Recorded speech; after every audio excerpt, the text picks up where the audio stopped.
it's Jennifer Evans with Empowering Wellness Counseling Solutions.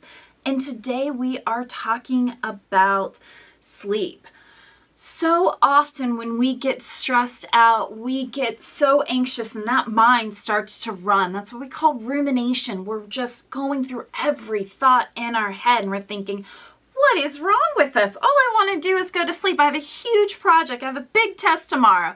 I have a presentation and all I can think about is my third grade teacher and I accidentally said something to her and this is all I can think about is some mistake I made, 30 years ago and I can't let it go.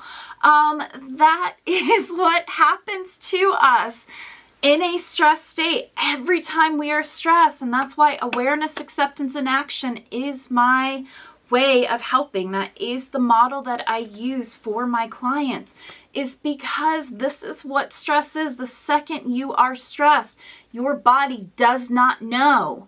It does not know what your stress is. It doesn't know if it's good, bad, or neutral. So getting a new job, buying a new house, going out with somebody that you really, really like, all of it is still stress on your body. And so once the stress comes in, the amygdala starts running. And I've told you about bad brain. Go look about bad brain. It's in a long hallway. All the doors are open. And it's just running up and down trying to figure out, is something similar? And so weird thoughts, like what you did in third grade or the thing that you wish you didn't say, 2 weeks ago to a random barista, is right here and it's going right through your head. And that really detracts from our ability to sleep. So one thing that I recommend to all of my clients who are having difficulty sleeping is to reset your intention and accept your present for what it is without judgment. There's no shame in this game. We all have these experiences. So do not sit there and judge and go on another roller coaster ride of what ifs. Instead, accept that right now you are in a stress state. You are in a stress state and it is okay. But your job right now is to go to sleep. All you need to do is to rest and recover. That is the purpose of the body during the nighttime hours. And there are circadian rhythms that will kick in as long as you take a deep breath. Focus on your goal, which is to rest and recover. And as you do that, we just keep telling ourselves without judgment that our place right now is to sleep. And our place right now is to sleep, which means we rest and we recover. And then we say one thing we have agency over. I choose to do a body scan. I choose to go through my body, find the tension, and let it go. I breathe in really tight. I feel the tension, and I let the tension go. I choose to do progressive muscle relaxation, right? I wiggle my fingers. I say, good night, fingers. I wiggle my wrists. I say, good night, wrists. I wiggle my arms. I say good night, arms. And I go through my body and I say good night to my body. And then at the very end, I say good night, mind.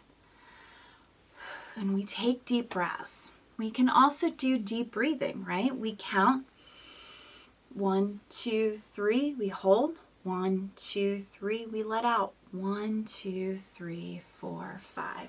And we let our body release as we let those breaths out.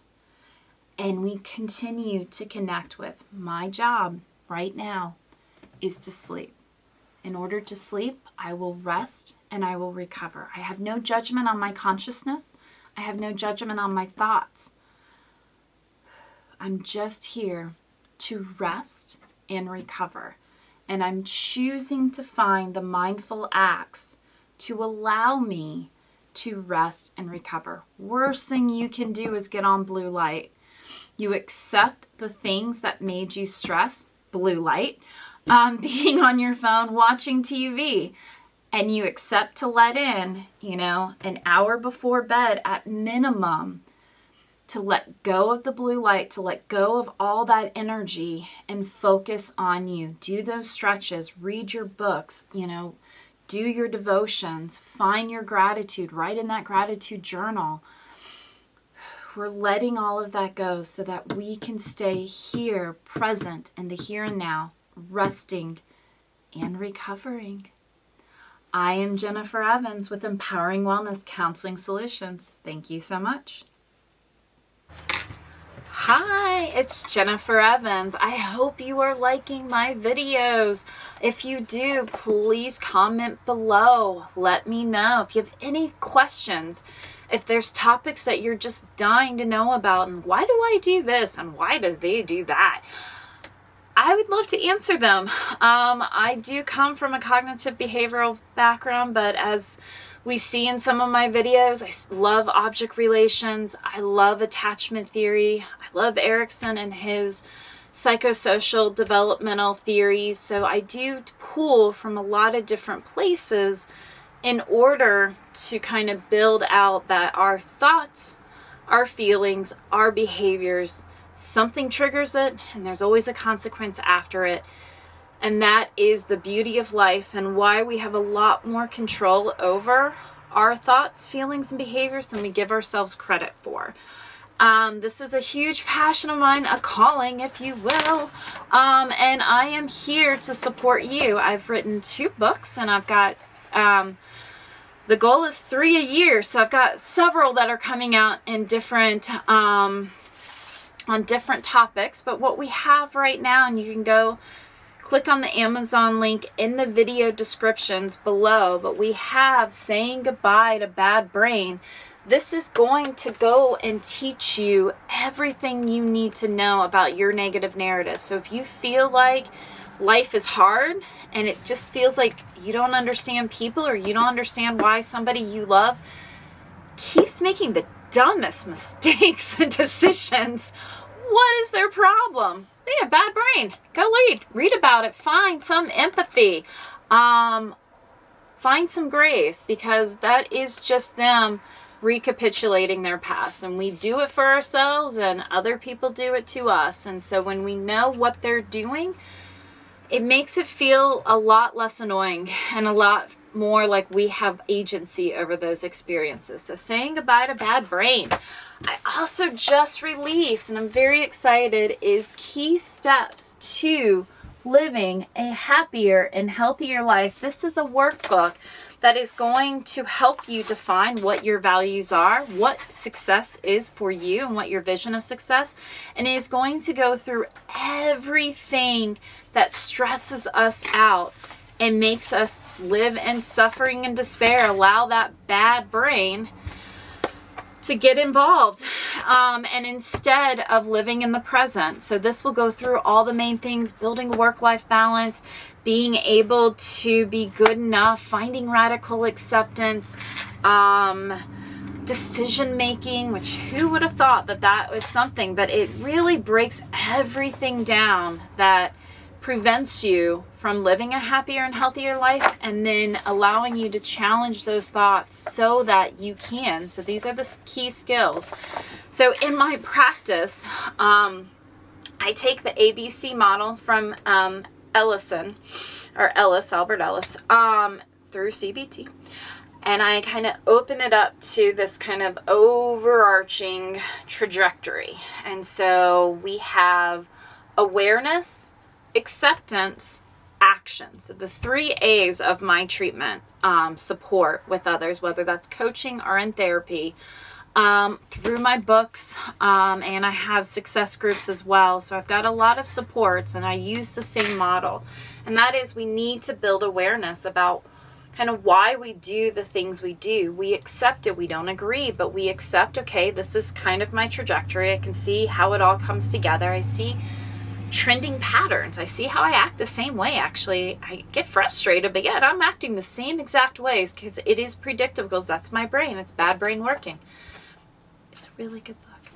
And so then we have action. And so I teach you lots and lots of ways to understand what the brain is doing and how to counter, how to challenge, counter, and do opposite actions. And so we have lots and lots of ways. The Bad Brain book has tons of ways in which we do that, and then the workbook has ways to start reflecting. We have exercises, activities, and journal prompts. And this book will actually, Key Steps to Living a Happier and Healthier Life, will follow my success group. So it is a 6-month success group. We break it down into 9 weeks. This is part 1, is living a happier and healthier life. Then we're going to have, we also have a part 2 section and a part 3. So you can come in at each of those sections, and it will have a continuous flow. Part 2 is our emotional regulation. So we're really looking at the relationship we have with ourselves and how the bad brain comes in and makes us reactionary, and how to calm and be more action oriented. Part 3 is interpersonal skills. How do you relate with others? How do you make yourself available? The key to life is you can't control the outcomes. You got to put all those processes out there. How do you put yourself out in that process to help others and to let others help you? That is section 3. We do have a subscription program, so accountability is everything, and it is in my first part of this workbook. So you can sign up, go to my website, counselingwellnesssolutions.com. It is in the description, and check out all of these great programs that I have set up to help everybody live a happier and healthier life, no matter where your state of change. Thank you so much. Please like and share my videos. I would appreciate it. Thank you.